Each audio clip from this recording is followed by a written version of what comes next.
Now, Sfiso Atomza is no stranger to the microphone. He's the founding member of socially conscious band, the Muffinz, who have released two critically acclaimed award-winning music albums. The Tsakane-born writer has continuously defied conventions, and his inaugural solo EP titled Amulets Tin-Foil Hats is no different.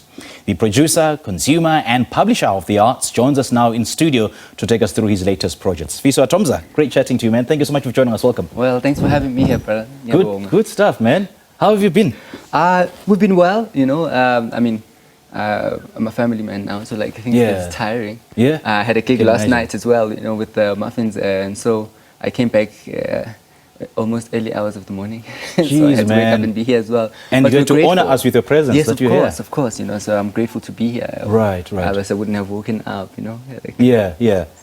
You know, the Muffinz have, of course, cemented themselves as the staple of South Africa's live music industry, both locally and internationally. So just take us through how that journey has been like for you. We started a band, of course, with 5 young men. Yeah. And we decided that we are going to go look for some investments, you know, like from either a publishing company or a record label. Mm-hmm. And luckily we found some people who were willing to sort of invest in what we were trying to do at the time. Yeah. And, you know, the rest of it is according to history, you know, like we sort of managed to create a name for ourselves with the Muffinz. And from that as well, sort of create individual careers, you know, and like we're really grateful to be able to have a career after 12 years, I think, since we first released our first album, Have You Heard?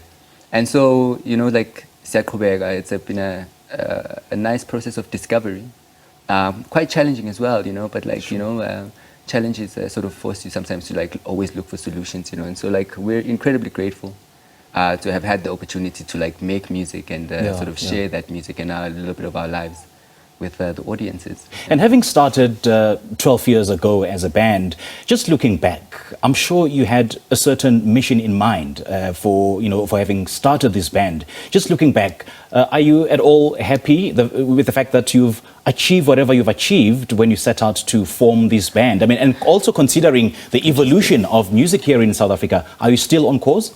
Well, I guess I would think it's like having a child, I would imagine. It's like you can have your own vision and your own ideals about who you want the child to be, right? But ultimately, they tend to become their own person. Yeah. And it's up to you, for your own peace and for the child's peace as well, to be able to understand who they are, I see. And like who they will be in the world, you know, because like... and who they want to be. And who they want to be, yes. Right. Because our children are ours by virtue of we have to take care of them, or they came through us. I think it's the same with songs as well, and other creative endeavors. You know, I think at some point you have to allow the thing to be what it came here to be, you know, outside of your influence, you know, because like, I think we're dealing with things that are much greater than us, and we stand the risk of blemishing them.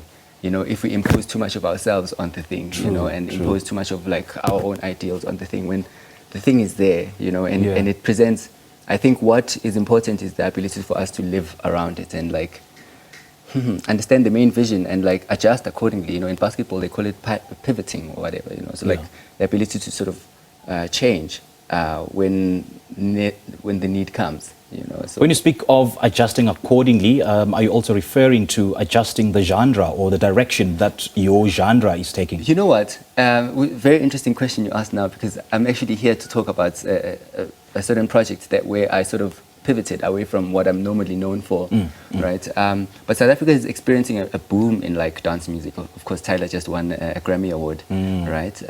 And so I wanted to participate in that life as well, you know. Okay.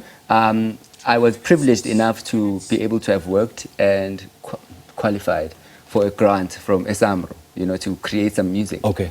And so I decided to like take a little risk, you see, and to create dance music, you see, because it's not something that I usually would do or spend my own money or investments on, you know. But with an organization like SABC sort of gave me the courage to like, oh no, here's some money that is here. I could actually take this risk and see where the music goes and see where this takes me, you know. So it's not necessarily abandoning live music. It's the ability to just be myself, you know, and explore artistically, like, you know, what is possible. Sure. Yeah. Tell me about Sweet Batata Blues. I love the title. Sweet Batata Blues is an attempt to create like a blues type South African sound, Yeah. you know. So ngidlala guitar, you know, and I'm totally in love with the guitar sound.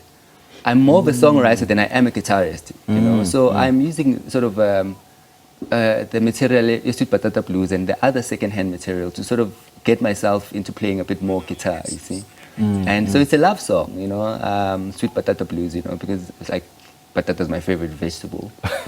And so ngiyayithanda, you know, and so I'm sort of likening my lover to like that, you know, and like all relationships, you know, it's like they're great, you know, and like but sometimes there are challenges, you know, and like the thing is about finding ways to like make it through and like love each other through that. So that's what Sweet Patata Blues is about. It's about the sweetness of love and like, you know, the not so sweet part of it sometimes, you know, and so. Yeah, I wrote a song about it, and it's a pretty hot song also. All right, and we certainly, you know, await to hear that song as you perform it. Thank you so much, man, for joining us. All the best, eh? Thank you very much. We love your work. Keep it up, man. Siyabonga. Great stuff. Well, that was creative thinker, writer, singer, and guitarist Sfiso Atomza speaking to us about his new music.